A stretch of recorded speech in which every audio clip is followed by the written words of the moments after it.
રાજકોટમાં જિલ્લા પંચાયત કચેરીના સ્થળાંતરમાં થયેલા કૌભાંડનો પર્દાફાશ થયો છે અને તપાસ રિપોર્ટમાં સ્પષ્ટપણે ખોટા બિલ ચૂકવાયાનું બહાર આવ્યું છે.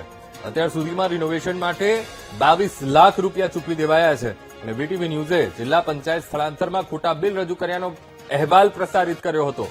અહેવાલ પ્રસારિત થયા પછી વિપક્ષે પણ મુદ્દો ઉઠાવ્યો અને અધિકારીઓએ ઢાંક પીછેડો કરવાનો પણ પ્રયાસ કર્યો હતો. સ્થળાંતર મુદ્દે પ્રશ્ન ઉભા થતા તપાસ માટે કમિટીની રચના કરાઈ હતી. તો તપાસ કમિટીના અહેવાલમાં ખોટા બિલ ચૂકવાયા હોવાનો ભાંડો ફૂટ્યો છે.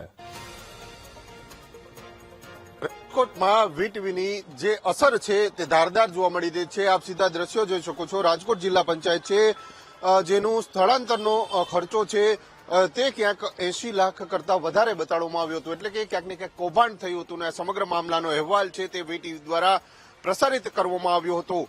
જો કે વીટીવીના અહેવાલ પ્રસારિત કર્યા બાદ જિલ્લા પંચાયતના જે આ સ્થળાંતર મામલે તપાસ કમિટીની રચના કરવામાં આવી હતી અને આ તપાસ કમિટીમાં ક્યાંક ને ક્યાંક આ કૌભાંડ થયું હોવાનું ખુલ્યું છે.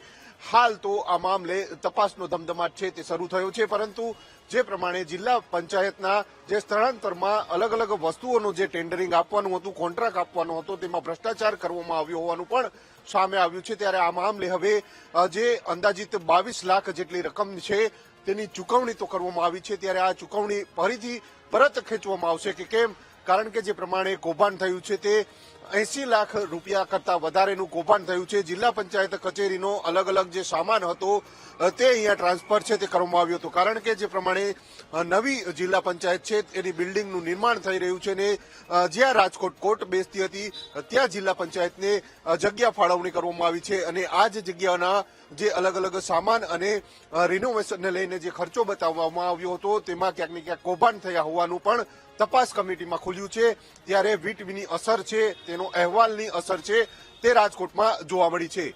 કેમેરામેન નિશિત ગઢિયા સાથે ભાવેશ સોંદરવા, વીટીવી ન્યૂઝ, રાજકોટ.